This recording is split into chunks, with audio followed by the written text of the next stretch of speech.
Just start. Have you got any team news? Anybody else coming back? Yeah, so in terms of after Tuesday night, everyone sort of Tuesday afternoon, everyone had a clean bill of health, so they all got through that well. So no issues there. And back, Juranovic is trained and he's back and available, and McCarthy's trained as well, so he's fit and available. So it pretty much means I think it's just Forrest, Julian, and Taylor that are not currently sort of available for selection. I touched on this before, but you must feel, and the players must feel, in a good place at the moment. You're getting players back. The wins are coming. You can see your style of play really being implemented as well. Yeah, I mean, yeah, but at the same time, I tried to stay pretty consistent when we were struggling. I think it's important now that we stay consistent in that. We still got a lot of work to be done and still a lot of improvement that we need to sort of keep driving into the players because, these kind of things, if you get sort of too far ahead of yourself, it can come back to bite you. Our performances have been really good. Since the international break, as you said, we're getting some players back, which I think is helping us enormously. Not just from a playing perspective, but just from a training perspective. Our training's really been at good levels now and good intensity because the quality of players we have training now is better. So all those kind of things are helping, but we still have work to do. We still got to make sure that we're focused on continually improving the way we play our football. Finally, for me, are you, because of this and because of the recent results, are you enjoying the kind of quick turnaround in games at the moment?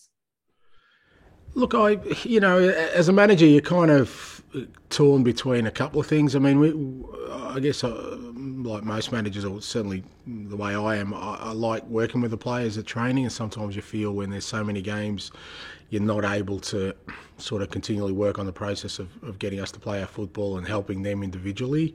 Um, so you're trying to develop and learn through matches and playing games. Now, obviously, that's a lot easier when things are going well because you're really only sort of focusing on the performances rather than whether people's confidence is down or morale may be down, those kind of things. So from that perspective, it is good that we've got a lot of games, but there's always a part of me that kind of doesn't mind the fact every now and then just to be able to work with the players, and it's why the international window was good for us. Although we didn't have many here, the ones we did have here, we could put some good work into them. And if there's one aspect of your play which has pleased you the most over the past few weeks, what would it be? Look, I guess just our composure. I think especially in the last three games, two away from home and one in Europe, they're notoriously difficult games to handle. I felt we've had a real composure as a team during those games to not sort of get knocked off, it was sort of what we were trying to do. I guess from my perspective, that means that the players are starting to sort of believe in the process and believe in our football, where they can take control of things themselves without sort of me having to intervene too much. So I think that's probably been the most pleasing thing. I just felt we've controlled games really well the last three games, knowing that they were difficult games. I guess that was probably something that was missing, from our earlier performances, which were good. But as we've all highlighted, there were moments in games where we kind of lost our composure. We haven't had that the last three games. Can you sense at all the difference in training, given the positive results in the past few weeks? Well, as I said, training's been better because we've just had, all our players or most of our players available, and we've had some pretty good players missing, and you don't just miss them from the games, you miss them from training as well, because they raise the standard of training, which challenges every player here. I mean, that's apart from games, that's where you get your improvement, getting challenged every day. And we've had, like I said, some significant injuries in recent times, and that affects your training, it affects your games as well. So our training level has certainly been better and a lot more intense, and the tempo's good, and hopefully we're getting to a place where people are, really competing for places as well, which also helps, because ultimately that's how players perform at their best, when they know they're getting challenged every day and know they can't get complacent. So getting those players back from injuries certainly helped that. And can I ask you about the players? I mean, 6 of the players who started against Ferencváros were new players who you brought in the summer. Is it fair to say that it's taken a bit of time for some of these players to become accustomed to what it means to be a Celtic player and the requirements of being a Celtic player on a game-by-game basis? Yeah, look, I think that's a fair call, and I think you can add Anthony Ralston and young Adam Montgomery to that, because they haven't really played significant football as first-team players at Celtic before this year. So I think that is part of the process, and there is an expectation at this football club about, as everyone's mentioned to me, that winning is everything, and every game is that pressure's on. So dealing with that, maybe it's a little bit easier for me being, old and weathered at 56, but with young men, it's stuff they have to deal with. But at the same time, I think for the most part they've all handled it well. I mean, the challenge has been that we've just thrown them in. It's not 1 or 2, and we haven't given them time to sort of get it bedded in. And as I said, the international break was great for that, not just because of them getting settled on field, but also off field. A lot of them, just found places to live and were able to sort of live half normal here in Glasgow. So all those kind of things are certainly part of the process of creating, a good team. And just included in that process, when you're looking to enhance your squad and transfer Celtic players, I mean, you've been linked with Daizen Maeda, for example, back in Japan today. First of all, is there any truth in that? And also, is that the type of... Yeah, we're going early with being linked with players. It's still October, so it could... I know, it could be a long 3 months, me neither confirming or denying about players coming in. Look, I've already said that, we're looking to strengthen the squad in January, and we will. So we've started that process, but...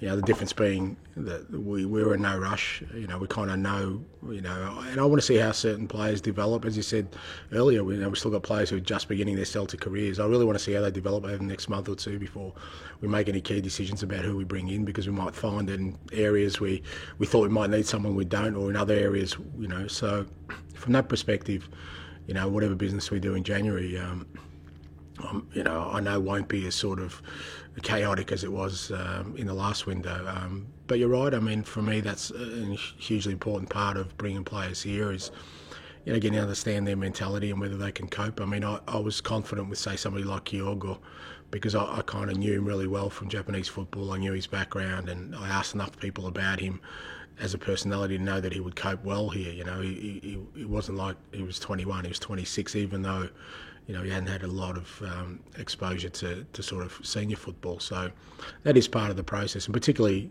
when you're talking about bringing people in January, where, again, they're going to have to hit the ground running. They're the things that we'll be looking into, not just their playing abilities, but also their, the personality. And a big part of it will be the ones who really want to come here, I think that's a big part of it. I think when players show intent that, again, if I can... people like Jota and Kyogo, these guys, there was never any discussion of me trying to convince them to come to Celtic. This was their preferred destination, so I think that's a big part of it. Thank you, mate. Roland? Thanks, Ian. Hi, Ange. Just a further fitness update, Ange, from James Forrest. When would you expect him to come back and available for selection? Yeah, he's working really hard, and obviously he's had a really disruptive from pre-season onwards.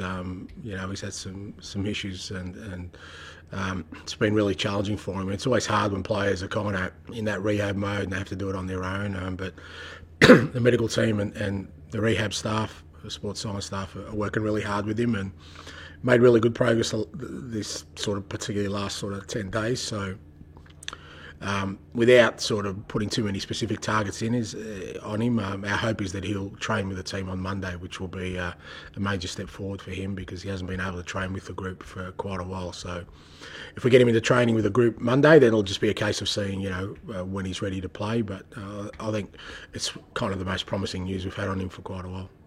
Sure. Christopher Julian? Yeah, Chris is similar. He's been training with us now since the international break. So, what's that, 10 days, and going well. But he's a little bit different. He's coming back from a long-term injury. So with him, it's about now getting him to train with the team and getting him to feel good about himself and confident. I think there's no issues with your injury now. It's just about, after being out for so long, is how we can get him up to speed where he feels comfortable. Obviously, it's challenging because there's no real game time for us to get him involved in. But I expect between now and the international break for him to continue to work hard, and then post international break, hopefully, is a little bit of a target for him to become available. Okay, you obviously got this very high intensity style football, Ange. A lot of games coming thick and fast. How do you ensure that the players avoid burnout? Avoid burnout. Oh, still early days for that. Yeah, we'll look at burnout later on in the season. I think the players are enjoying it. We do play high intensity, and I guess for me, not so much burnout, but definitely I was worried during the last period when we had so many players out and we kept sort of putting players out there on a game-to-game basis, and I think for a lot of them, they worked awfully hard and did their best, but were lacking a little bit of sharpness, there's no doubt, when we had so many injuries. So getting players back will just give me the opportunity that if players need freshening up or just need a bit of a spell, we can do that now. I'm hoping over the next 2-3 weeks we'll be able to do that, and that'll help. But for the most part, the whole program and everything, the training program is designed that hopefully players never get burnt out. That we get to the end of the season, hopefully we're flying. That's how I've kind of managed my teams in the past. That we always try and peak at the end of years because usually that's when the significant games are on. So I haven't really had an issue with burnout of players in the past, and that's the way we're sort of working towards, with our periodisation and our work with our sports science staff. Sure. And just on Dejan Maeda, is there any interest in him? I know you talked about earlier. Can you confirm if there's any interest in him at all? Yeah, so I'll be neither confirming nor denying. And, he's many... Look, there's no doubt the Japanese league I know very well. I guess I've got an advantage there. I know Japanese football really well. Obviously know Dazen well. I brought him to Yokohama Marinos. But, I can definitely confirm that we are not in advanced talks with anyone to sign anyone at the moment. And we'll be casting the net far and wide. We're not going to just limit it to the Japanese league. I think with the way we've started the season and, seeing, some of our younger players, the way they're playing, I think we've become an attractive destination for players. So we're certainly not going to rush into that. And I think there's no doubt we'll be linked with a lot of players. Some of it's their agents wanting to get their names in there. Others is, people get put 2 and 2 together and get 700 and figure out they're wildly off mark. So, but that's okay. But so there's no denying we've started work on that, but we won't be in any rush. And just wanted to pick up on what you were saying about recruitment a few moments ago. I just wonder how you made it work during the summer, because you've spoken about it was a frantic, turbulent time, a lot of different people giving input, people who didn't know each other. But by and large, you've had probably more hits than misses so far, I would have thought.